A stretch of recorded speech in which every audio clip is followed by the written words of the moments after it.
আপনাকে পাঠ করে শোনাই আমি। আগেও বিভিন্ন গল্প বলেছি, সেগুলো বলেছি, শুনিয়েছি, আপনাকে উপস্থাপন করেছি। আর এখন এই পরপর কটা গল্প আপনাকে আমি পাঠ করে শোনাচ্ছি। তো যখন গল্প পাঠ চলছে বা বাংলা সাহিত্য নিয়ে কাজ করছি, তখন রবীন্দ্রনাথকে তো বাদ দিয়ে কোনো কাজই সম্ভব নয়, তাই না? তো সেই রকমই আজকে রবীন্দ্রনাথ ঠাকুরের ছোট গল্প মুসলমানের গল্প শোনাবো আপনাকে আমি, পারমিতা সেন। শোনাবো বলা ভুল, পাঠ করে শোনাবো আমি, পারমিতা সেন, এবং আপনি রয়েছেন পারমিতার পাণ্ডুলিপির সাথে। আসুন গল্প শুরু করি।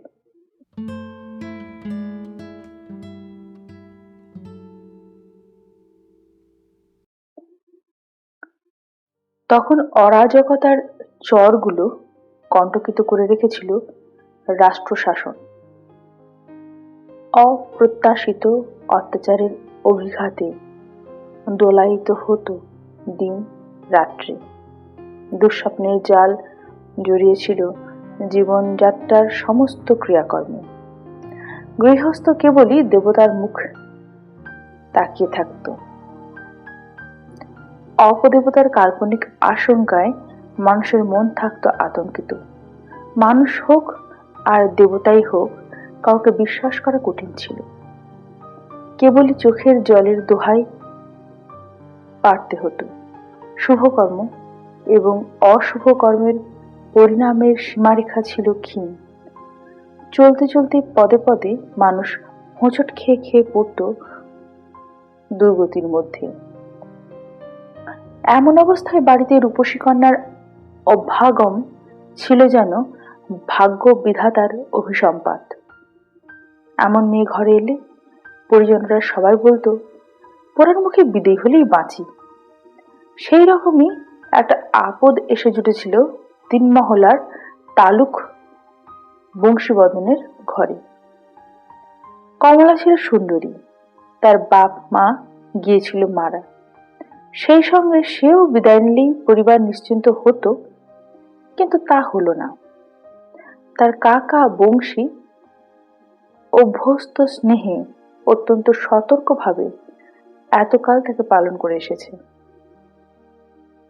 তার কাকে কিন্তু প্রতিবেশীদের কাছে প্রায় বলতো, দেখতো ভাই, মা বাপ ওকে রেখে গেল কেবল আমাদের মাথায় সর্বনাশ চাপিয়ে। কোন সময় কি হয় বলা যায় না। আমার এই ছেলে পিলের ঘর, তারই মাঝখানে ও যেন সর্বনাশের মশাল জ্বালিয়ে রেখেছে। চারদিক থেকে কেবল দুষ্ট লোকের দৃষ্টি এসে পড়ে। ওই একলা ওকে নিয়ে আমরা ভরাডুবি হব কোনদিন, সেই ভয়েই আমার ঘুম হয় না। এতদিন চলে যাচ্ছিল একরকম করে, এখন আবার বিয়ের সম্বন্ধ এলো। সেই ধুমধামের মধ্যে তো আর ওকে লুকিয়ে রাখা চলবে না। ওর কাকা বলতো, সেই জন্যই আমি এমন ঘরে পাত্র সন্ধান করেছি যারা মেয়েকে রক্ষা করতে পারবে। ছেলেটি মোচাখালীর পরমানন্দ শেঠের মেজ ছেলে। অনেক টাকার তাবিল চেপে বসে আছে। বাপ মলেই তার চিহ্ন পাওয়া যাবে না। ছেলেটি ছিল বেজায় শৌখিন। বাজপাখি উড়িয়ে, জুয়ো খেলে, বুলবুলির লড়াই দিয়ে খুব বুক ঠুকেই টাকা ওড়াবার পথ খোলসা করেছিল। নিচের সম্পদের গর্ব ছিল তার খুব। অনেক ছিল মাল। মোটামুটি ভোজপুরি পালোয়ান ছিল, সব বিখ্যাত লাঠিয়াল। সে বলে বেড়াতো, সমস্ত তল্লাটে কোন ভগ্নিপতি পুত্র আছে যে ওর গায়ে হাত দিতে পারে। মেয়েদের সম্বন্ধে সে ছেলেটি বেশ একটু শৌখিন ছিল। তার একটি স্ত্রী আছে, আর একটি নবীন বয়সের সন্ধানে সে ফিরছে। কমলা রূপের কথা তার কানে উঠল। শেঠ বংশ খুব ধনী, খুব প্রবল। ওকে ঘরে নেবে, এই হলো তাদের পণ। কমলা কেঁদে বলল, কাকুমণি, কোথায় আমাকে ভাসিয়ে দিচ্ছ? তোমাকে রক্ষা করবার শক্তি থাকলে চিরদিন তোমাকে বুকে করে রাখতুম, জানো তো মা। বিবাহের সম্বন্ধ যখন হলো, তখন ছেলেটি খুব বুক ফুলিয়ে এলো আসরে। বাজনা বুদ্ধি সমারোহের অন্ত ছিল না। কাকা হাত জোর করে বলল, বাবাজি, এত ধুমধাম করা ভালো হচ্ছে না, সময় খুব খারাপ। শুনে সে আবার ভগ্নিপতির পুত্রদের আস্পর্ধা করে বললেন, দেখা যাবে কেমন সে কাছে ঘেঁষে। কাকা বললে, বিবাহ অনুষ্ঠান পর্যন্ত মেয়ের দায় আমাদের, তারপরে মেয়ে এখন তোমার, তুমি ওকে নিরাপদে বাড়ি পৌঁছাবার দায় নাও। আমরা এই দায় নেবার যোগ্য নই, আমরা দুর্বল। ও বুক ফুলিয়ে বললে, কোনো ভয় নেই। ভোজপুরি দারোয়ান গোফ চড়া দিয়ে দাঁড়ালে সব লাঠি হাতে। কড়া নিয়ে চললেন বর সেই বিখ্যাত মাঠের মধ্যে। তালতারির মাঠ। মধুমল্লার ছিল ডাকাতের সর্দার। সে তার দলবল নিয়ে রাত্রি যখন 2 প্রহর হবে মশাল জ্বালিয়ে হাঁক দিয়ে এসে পড়ল। তখন ভোজপুরীদের বড় কেউ বাকি রইল না। মধুমল্লার ছিল বিখ্যাত ডাকাত, তার হাতে পড়লে পরিত্রাণ নেই। কমলা ভয়ে চতুর্দরা ছেড়ে ঝোপের মধ্যে লুকোতে যাচ্ছিল। এমন সময় পেছনে এসে দাঁড়ালো বৃদ্ধ হাবিব খাঁ। তাকে সবাই পয়গম্বরের মতো ভক্তি করত। হাবিব সোজা দাঁড়িয়ে বলল, বাবা সকল, তাফাত যাও, আমি হাবিব খাঁ। ডাকাতেরা বলল, হাবিব খাঁ, আপনাকে তো কিছু বলতে পারবো না, কিন্তু আমাদের ব্যবসা মাটি করলেন কেন? যাই হোক, ওদের ভঙ্গ দিতেই হলো। হাবিব এসে কমলাকে বললে, তুমি আমার কন্যা, তোমার কোনো ভয় নেই। এখন এই বিপদের জায়গা থেকে চলো আমার ঘরে। কমলা অত্যন্ত সংকুচিত হয়ে উঠল।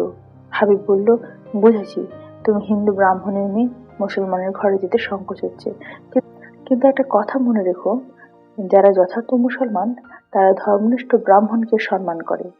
আমার ঘরে তুমি হিন্দু বাড়ির মেয়ের মতোই থাকবে। আমার নাম হাবিব খাঁ, আমার বাড়ি খুব নিকটে, তুমি চলো, তোমাকে আমি খুব নিরাপদে রেখে দেব।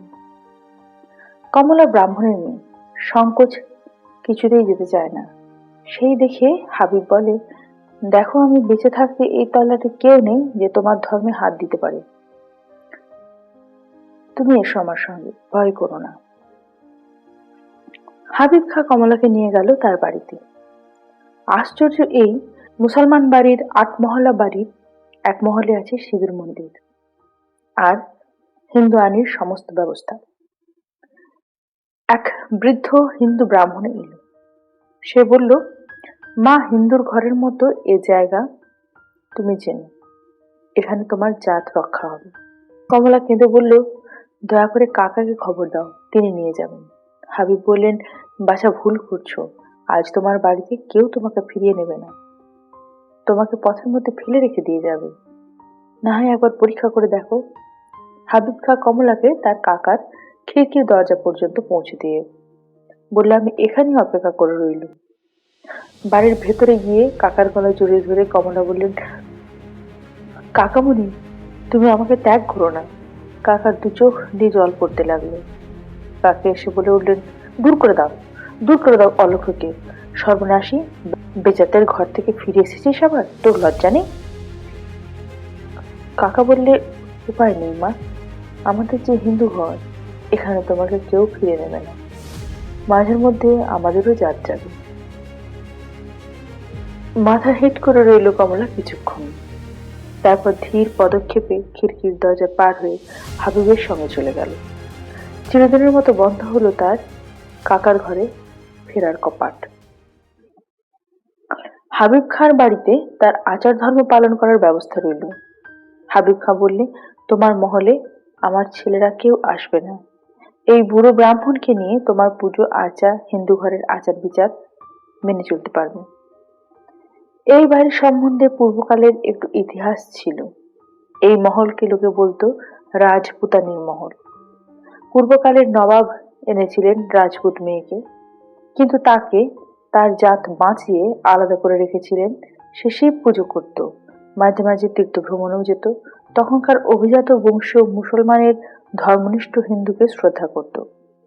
সেই রাজপুতানি এই মহলে থেকে যত হিন্দু বেগমদের আশ্রয় দিত, তাদের আচার বিচার থাকতো অক্ষুণ্ণ। শোনা যায় এই হাবিব খাঁ সেই রাজপুতানির পুত্র, যদিও সে মায়ের ধর্ম নেয়নি, কিন্তু সে মাকে পুজো করতো অন্তরে। সে মা তো এখন আর নেই, কিন্তু তার স্মৃতি রক্ষার কল্পে এইরকম সমাজ বিতাড়িত অত্যাচারিত হিন্দু মেয়েদের বিশেষভাবে আশ্রয় দান করার ব্রত নিয়েছেন তিনি। কমলা তাদের কাছে যা পেল তা সে নিজের বাড়িতে কোনোদিন পেত না।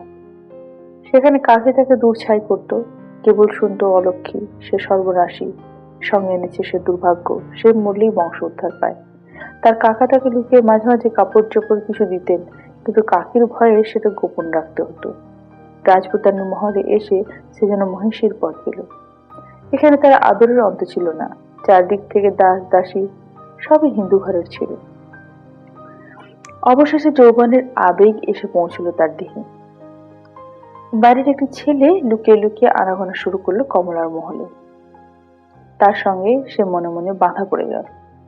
তখন সে হাবিব খাঁকে একদিন বললে, বাবা, আমার ধর্ম নাই, আমি যাকে ভালোবাসি সেই ভগবানই আমার ধর্ম।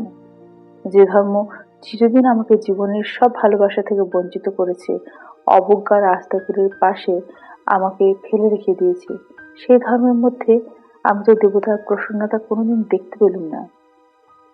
সেখানকার দেবতা আমাকে প্রতিদিন অপমানিত করেছে। সে কথা আজও আমি ভুলতে পারি না। আমি প্রথম ভালোবাসা পেলুম বাবজান তোমার ঘরে। জানতে পারলুম হতভাগিনী মেয়েরও জীবনের মূল্য আছে। যে দেবতা আমাকে আশ্রয় দিয়েছেন সেই ভালোবাসার সম্মানের মধ্যে তাকেই আমি পুজো করি। তিনিই আমার দেবতা। তিনি হিন্দুও নন, মুসলমানও নন। তোমার মেজ ছেলে করিম, তাকে আমি মনের মধ্যে গ্রহণ করেছি। আমার ধর্মকর্ম ওর সঙ্গেই বাঁধা পড়েছে। তুমি মুসলমান করে নাও আমাকে, তাতে আমার আপত্তি হবে না। আমার না হয় দুই ধর্মই থাকলো। এমন করে চললো ওদের জীবনযাত্রা। ওদের পূর্বতন পরিজনের সঙ্গে আর দেখা সাক্ষাতের কোনো সম্ভাবনা রইল না। এদিকে হাবিব খাঁ কমলা যে ওদের পরিজনের কেউ নয় সে কথা ভুলিয়ে দেওয়ার চেষ্টা করলো। ওর নাম হলো মেহেরজান। ইতিমধ্যেই ওর কাকার দ্বিতীয় মেয়ের বিবাহের সময় এলো। তার বন্দোবস্ত হলো পূর্বের মতো। আবার এলো সেই বিপদ। পথের মধ্যে হুঙ্কার এসে পড়লো সেই ডাকাত দলে। শিকার থেকে একবার তারা বঞ্চিত হয়েছে, সেই দুঃখ তাদের ছিল। এবার তারা শোধ নিতে চায়। কিন্তু তারই পেছন পেছন আরো একটা হুঙ্কার এলো, খবরদার! ওই রে, হাবিব খাঁর ছেলেরা এসে সব নষ্ট করে দিল। কন্যাপক্ষরা যখন কন্যাকে পালকির মধ্যে ফেলে রেখে যে যেখানে পেল দৌড় মারতে চায়, তখন তাদের মাঝখানে দেখা দিল হাবিব খাঁয়ের অর্ধচন্দ্র আঁকা পতাকা, বাঁধা বর্ষার ফলক। সেই বর্ষা নিয়ে দাঁড়িয়েছে নির্ভয়ে একটি রমণী। সরলাকে তিনি বললেন, বোন, তোর ভয় নেই, তোর জন্য আমি তার আশ্রয় নিয়ে এসেছি, যিনি সকলকে আশ্রয় দেন, যিনি কারো জাত বিচার করেন না। কাকা, প্রণাম তোমাকে, ভয় নেই, তোমার পা ছোব না। এখন একে ঘরে নিয়ে যাও। একে কিছুতেই অস্পৃশ্য করেনি। কাকিকে বলো অনেকদিন তার অনিচ্ছুক অন্নবস্ত্রে মানুষ হয়েছে, সে ঋণ যে আমি এমন করে শুধতে পারবো তা ভাবিনি। ওর জন্য একটি রাঙা চেলি এনেছি, এই নাও, আর একটি কিং খাবের আসন। আমার বোন যদি কখনো দুঃখে পড়ে তবে মনে থাকে যেন তার মুসলমান দিদি আছে তাকে রক্ষা করার জন্য।